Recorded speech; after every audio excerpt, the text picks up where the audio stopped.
Now that the nuisance is gone, we can relax and have some fun. He whispered this to his niece's ear. The nuisance he referred to was his daughter. I had to leave home suddenly for a business trip. I was anxious about being away from my daughter for several days, but John reassured me and saw me off, saying to go in peace. My daughter and John often spent time together, so I had no worries leaving her in his care. However, lately, there was something odd about my daughter's behavior.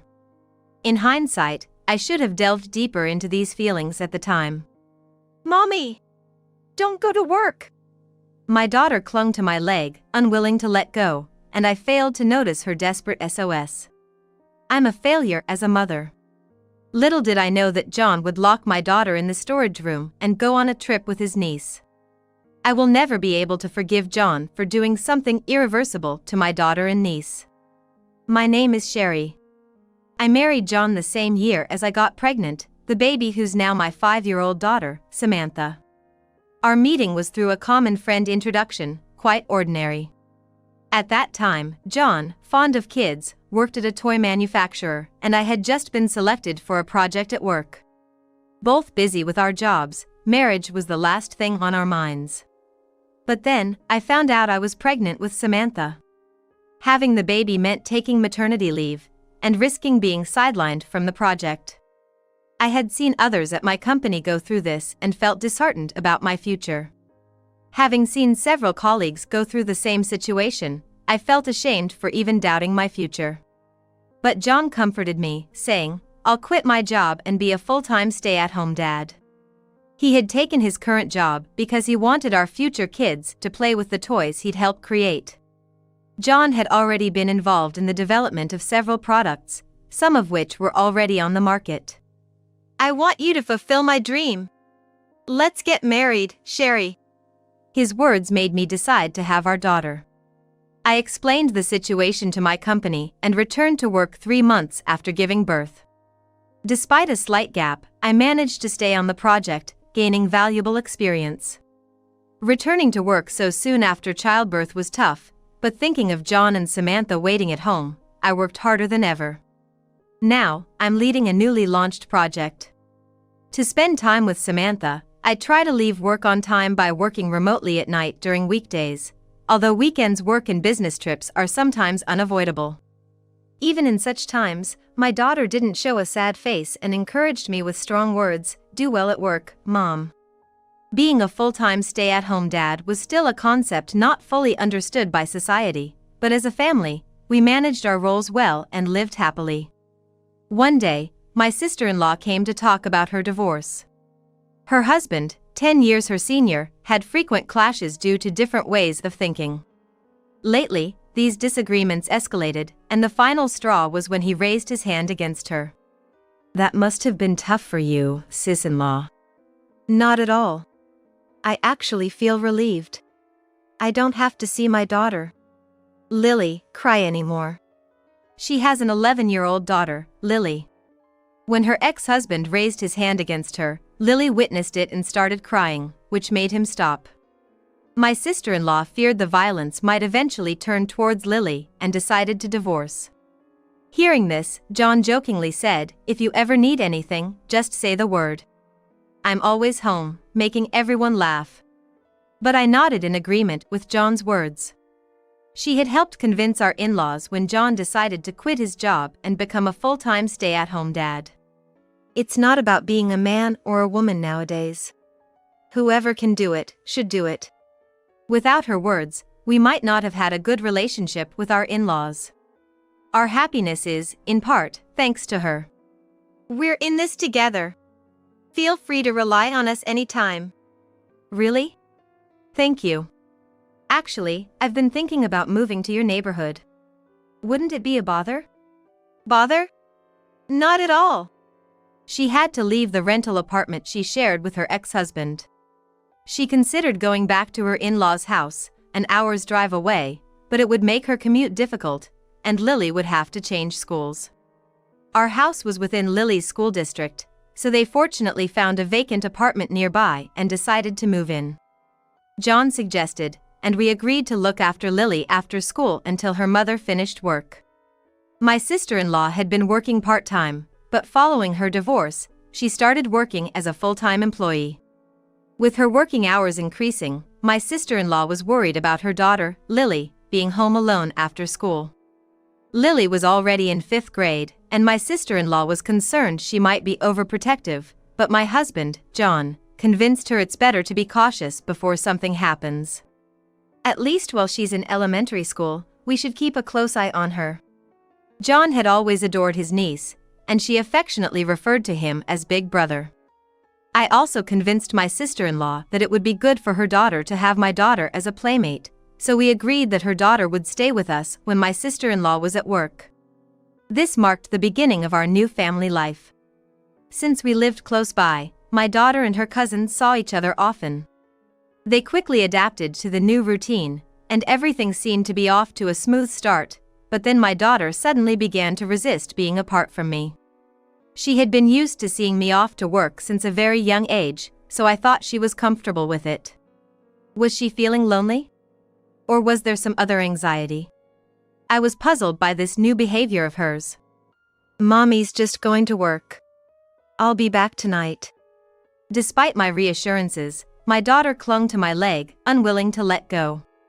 When I asked, "What's wrong?" she just shook her head. "Lily will be here this evening, so you won't be lonely, right?" As I said this, my daughter gripped my leg even tighter. Each time I was at a loss, John gently coaxed her off me. "It's okay, let Mommy go to work. Now, let's wave goodbye to her." When John said this, my daughter would reluctantly wave goodbye to me. I wondered what was causing her to behave this way. Despite my concerns, my job kept me from spending as much time with her as I wanted. Even when I discussed it with John, he optimistically suggested maybe something happened at preschool. Besides, Lily is here too. If there's something she can't talk to us about, she might be talking to Lily. You think so? I hope that's the case. Don't worry. Look at this picture from today. He showed me a photo on his phone of Lily and my daughter. They were whispering to each other, covering their mouths as if sharing a secret. Seeing this, I thought perhaps children find it easier to talk amongst themselves and decided not to press my daughter for answers. Lily adored my daughter like a little sister, and I hoped my daughter's behavior was just a phase. I was nearing a point where my work would settle down, so I planned to take some leave and spend time with my daughter soon. I told myself that. Shortly thereafter, a business trip came in suddenly and I had to be away from home for 5 days. Despite my concerns about my daughter, John's words, "Don't worry, go ahead," encouraged me, and I packed my bags and left 2 days later. Lily was visiting at the time, and I left the house with John, my daughter, and Lily seeing me off. I remember John and Lily smiling broadly. But I wondered about my daughter. And I had no idea at the time that something like that would happen. By the time I boarded Amtrak, things were unfolding at home that I had not expected. John had started preparing to leave. Seeing this, Lily asked anxiously, "Isn't Samantha coming with us?" "Samantha is going to join her mom on the business trip. As soon as her mom comes back from the office, they'll head out together." I see. Then, John persuaded Lily with this story and instructed my daughter to look for something. "Samantha, there's something important of Mom's in the storage. Can you find it for her before she gets back?" Samantha believed him and headed to the storage room, looking for a non-existent small round piece of jewelry. Once Samantha was inside, John closed the door from the outside. Unaware of this, my daughter did not notice the door being shut. John muttered to himself, "The nuisance is gone. Now we can relax." He then took Lily's hand, who still looked uneasy, and they left for their trip. And 4 days later, John returned from the trip in a great mood. Casually chatting to a downcast Lily, "The trip was so much fun, wasn't it?" Right before opening the front door, John's eyes caught the storage shed in the corner of the yard, and he turned pale. It was then he remembered he had left his daughter behind. She must have come out by now. I didn't lock it, after all. Lily, overhearing this, exclaimed in shock, "You left Samantha in there, and ran towards the shed. Ignoring John's attempts to stop her, Lily called out my daughter's name as she approached the shed. What they saw next was an unidentifiable liquid seeping out from under the shed's door. "What is this? No way!" Lily tried to open the shed door in a panic, but John stopped her. "Stop! Don't look, Lily! What do you mean don't look? Is Samantha in there?" My niece turned pale and blamed her husband. "Why did you leave her there? You said Samantha was going with Sherry on her business trip." Lily's cries of anguish echoed around us. John, while being blamed by Lily, trembled, saying, "What have I done?"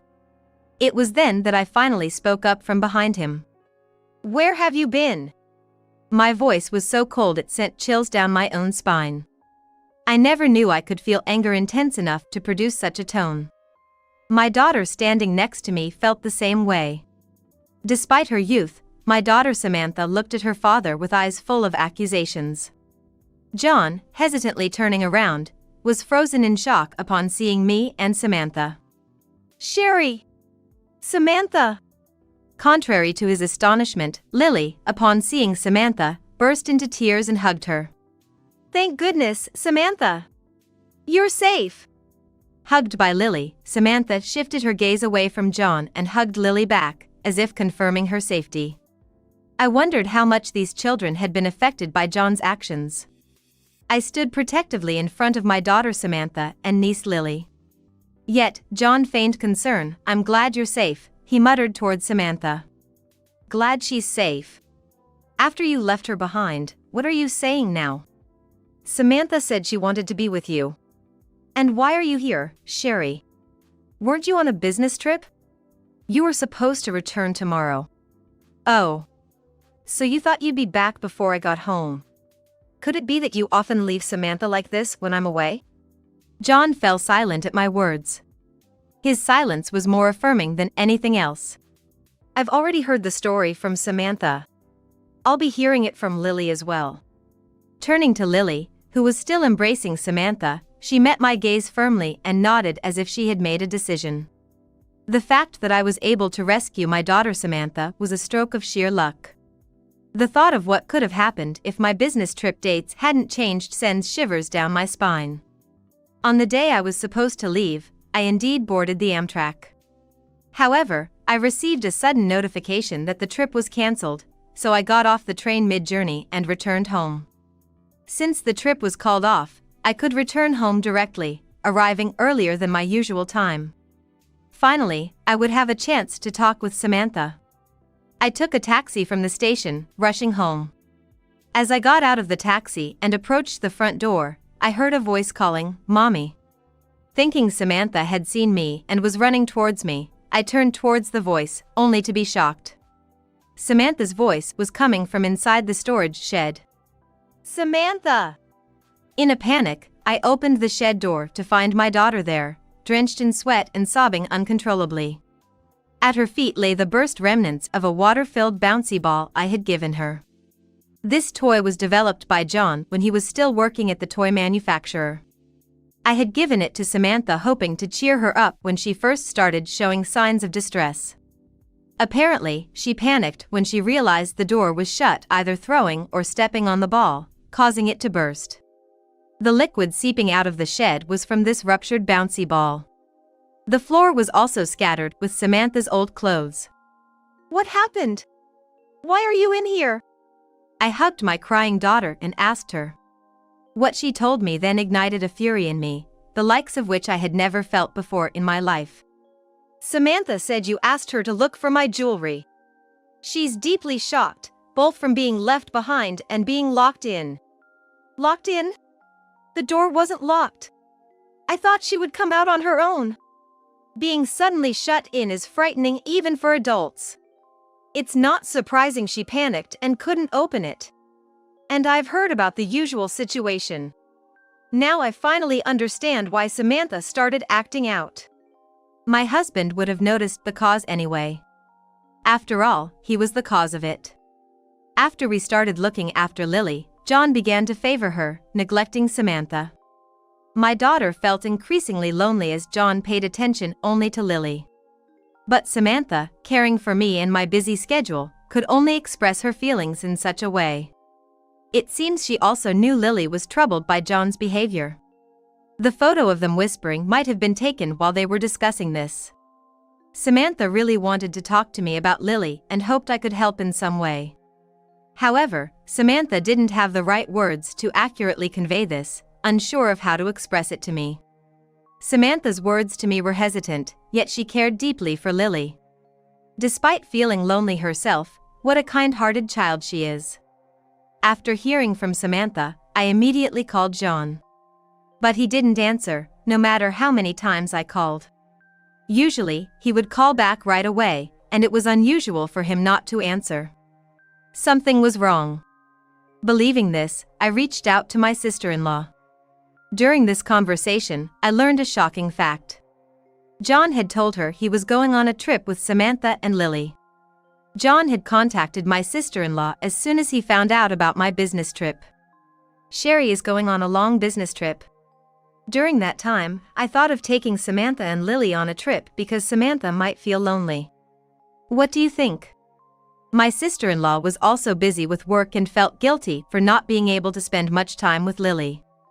John lied that Samantha and Lily wanted to go to a theme park, and my sister-in-law agreed, thinking it would be good for Lily. Of course, I hadn't heard anything about this plan from John. Hearing this, I felt as if the blood had drained from my face. Could John have been planning to leave Samantha alone at home during this trip? I informed my sister-in-law that Samantha was actually at home. When I mentioned that I couldn't reach John, she said she would try calling him herself, and we ended the call. I thought something was off and checked around the house, and I was shocked. There were lots of prepared meals in the fridge, and the water heater for the bath was left on. Could it be that he prepared all this so Samantha could stay alone? That is, John had planned to leave our 5-year-old daughter alone for 4 days with just these arrangements. My sister-in-law managed to reach John, who was apparently at the theme park with Lily, and casually said, "I'll have to hang up, our turn for the attraction is coming." She also received pictures of Lily alone at the park, confirming Lily's safety. Angry yet relieved about Lily's safety, my sister-in-law and I decided to wait for John and Lily's return. John, perhaps as an alibi, had sent me a picture of Samantha and Lily, which must have been taken previously at our house. My sister-in-law received photos of Lily playing at the theme park. There was even a fake story of the two having fun together to pretend for it. And so, John, believing he had fooled us, returned home in high spirits, having completely forgotten about the daughter he left behind. Why did my husband want to go on a trip with only his niece so desperately? Why John wanted to go on a trip only with Lily was beyond understanding. His affection for his niece was one thing, but his actions were abnormal. I wasn't the only one who thought so. Really, what were you thinking? Leaving your own daughter behind to go on a trip with your niece, that's abnormal. Sis? Why are you here? I've heard everything from Sherry. My sister-in-law burst in, out of breath. Likely having run here straight from work. Seeing her, Lily left Samantha and ran to her aunt. Mom! Lily. I'm sorry. Then, for the first time, Lily told us everything about what my husband had done. As soon as we started looking after Lily, John began to pay attention only to her, according to what Samantha told me. It appeared so to Samantha, but in reality, it was more distressing for Lily. John had an unusual obsession with taking photos of Lily. At first, Lily agreed to John's requests for photos, believing they were to be sent to her mother, and she smiled for the camera. However, over time, John's behavior began to escalate. He started making specific demands for poses, and Lily began to feel uncomfortable. But when Lily once refused and said no, John threatened her, saying he would tell her mother, making it seem like he was blaming Lily for not complying. Lily is a naughty girl for not listening. Maybe I should tell your mom that we can't look after you anymore. She would surely be trouble then. Manipulating Lily's desire not to upset her mom, John continued to take her pictures. And eventually, he took her on a trip, just the two of them. I really didn't want to go on the trip. It was creepy when he held my hand. Hey, Lily. That's not true, right? You used to be happy with me, asking me to pick you up. Hearing this, my sister-in-law yelled, about how old was she you talking? And hugged Lily tightly again. Lily, like Samantha, had been enduring John's behavior, not wanting to worry her aunt. And John had misunderstood this as Lily being fond of him. My sister-in-law tearfully apologized to Lily for not sensing the danger and agreeing to the trip so casually. She regretted her complacency for always having John look after Lily. I'm sorry, Lily. If only I had been more careful. Lily shook her head in her mother's arms. Said in a trembling voice that she never wanted to see John again. John began to panic pathetically at this. Don't say that, Lily. I just wanted to show you affection. Stay away from Lily from now on. But then my sister-in-law demanded he delete the photos and snatched his phone from him in his panicked state. However, upon seeing the photo folder, she was lost for words. There was an abnormal amount of photos of Lily saved. Lily's expressions in the photos seemed like forced smiles, but it was clear she was frightened. In retrospect, all the photos John sent never had Lily looking directly at the camera. John must have noticed the change in Lily's expressions too. That's why John only sent photos where Lily's expressions weren't clear. Yet, he let his desires run wild and took Lily away. Disgusting. I felt nauseated by John's abnormal behavior. My sister-in-law, holding the phone tightly, seemed frozen in place. We both shielded our daughters behind us, confronting John. There was no way I could forgive him for leaving Samantha behind, and I didn't want him near our daughters ever again. All feelings of affection had vanished in an instant. It's not like that, listen to me. I love Lily, and of course, I love Samantha too. John continued to make excuses, only further frightening Samantha and Lily. I presented him with the divorce papers I had prepared during his trip, gathered our belongings, took Samantha, and left the house. I couldn't bear to share the same air with him for another moment. My sister-in-law and Lily followed us out. All that followed was my husband's sad screams. Afterward, I took my sister-in-law and Lily to their parents' house and informed them about John's behavior. When I mentioned leaving him with the divorce papers, my in-laws promised to handle everything from there. They assured us they would prevent John from approaching us again. Lily finally seemed to find some peace upon hearing their words.